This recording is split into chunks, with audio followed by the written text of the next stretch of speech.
Kamusta mga kaibigan, naway okay lang kayo, saan man kayong sulok ng daigdig.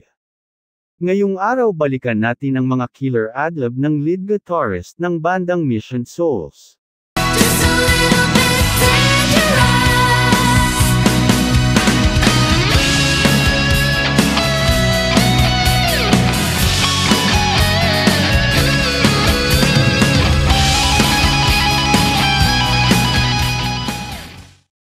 Hindi maiwasang may kumpara siya sa mga sikat ding lead guitar ng mga sikat na banda, pero hindi maitatanggi na napakahusay ng batang babae na ito.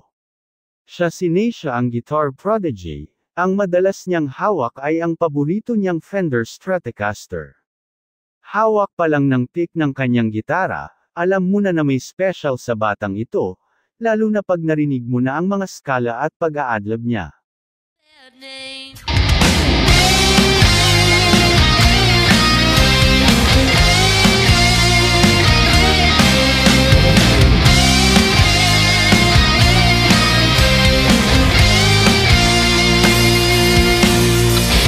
Napakahusay niyang sumapre ng mga kanta, at talagang mamangha ka dahil sa kanyang edad, magtataka ka talaga.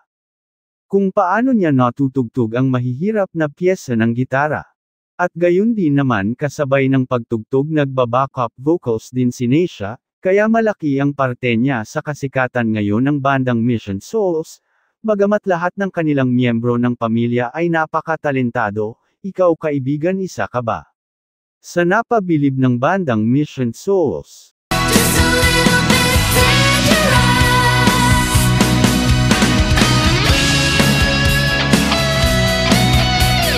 Kung oo ang sagot mo, mag-subscribe ka na sa kanilang channel, ganun din sa ating channel para ma-notify ka sa mga susunod nating video. Salamat sa panunood.